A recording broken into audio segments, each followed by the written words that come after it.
নমস্কার, আপনারা দেখছেন ডিজিটাল বাংলা অনলাইন চ্যানেল। এই মুহূর্তে গুরুত্বপূর্ণ খবর রয়েছে। সময় আর 5 দিন, 25% ডিএ নিয়ে কী নির্দেশ দেবে নবান্ন, বিস্তারিত জানুন। খবরটি প্রকাশিত হয়েছে একটি সংবাদ পোর্টালে।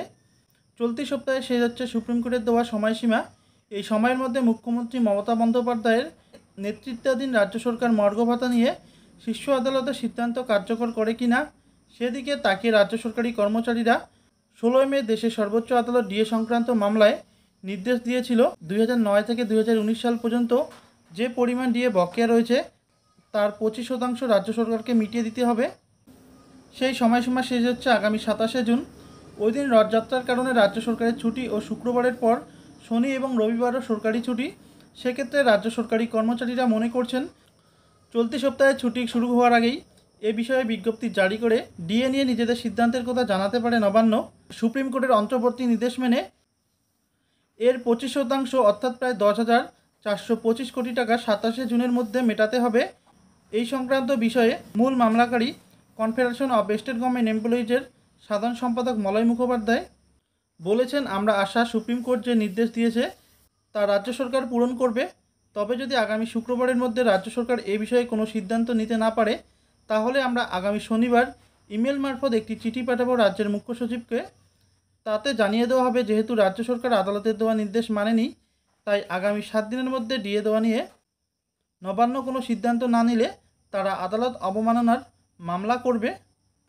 রাজ্যের প্রশাসনিক মহলে একাংশ মনে করছে সরকারি কর্মচারীদের মধ্যে যারা এখনও কর্মরত বকেয়া ডিএর 25% অর্থ তাদের জেনারেল প্রভিডেন্ট ফান্ডে জমা দেওয়ার প্রস্তাব বিবেচনা করা হচ্ছে, কারণ ওই বাড়তি টাকা সেক্ষেত্রে কর্মচারীদের হাতে দিতে হবে না, সরকারের ঘরেই জমা থাকবে।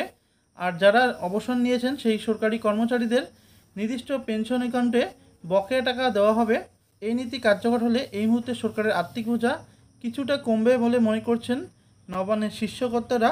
তাতে যেমন আদালতের নির্দেশ পালন করা হবে, তেমনই রাজ্য সরকারের উপর আর্থিক বোঝাও খানিকটা লাঘব হবে। গত সপ্তাহে বিধানসভা মন্ত্রিসভার বৈঠক শেষে মুখ্যমন্ত্রী, রাজ্যের মুখ্য সচিব, অর্থ সচিব এবং অর্থ প্রতিমন্ত্রী চন্দ্রিমা ভট্টাচার্য এই সংক্রান্ত বিষয় নিয়ে বৈঠক করছেন বলেই নবান্ন সূত্রে খবর। সেই বৈঠকের পরেও বকেয়া ডিএর 25% দেওয়া নিয়ে নবান্ন এখনও কোনো সরকারি নির্দেশিকা প্রকাশ করেনি। বিধানসভার অধিবেশনে যোগ দিতে আসতে পারে মুখ্যমন্ত্রী। সরকারি কর্মচারী মহলের একাংশের মতে নেতাজি সুভাষ পশ্চিমবঙ্গ ক্রীড়া বিশ্ববিদ্যালয় বিল নিয়ে বক্তৃতা করতে পারেন তিনি। সেই বক্তৃতাতেই রাজ্য সরকারি কর্মচারীদের বকেয়া ডিএ নেওয়া নিয়ে ইঙ্গিত দিতে পারেন মুখ্যমন্ত্রী। তবে যেহেতু আদালতের নির্দেশ কার্যকর করতে এখনও রাজ্য সরকারের কাছে দিন কয়েক সময় রয়েছে, তাই আপাতত এই বিষয়ে একটু দেখে শুনে এগোতে চাইছে অর্থ দপ্তর।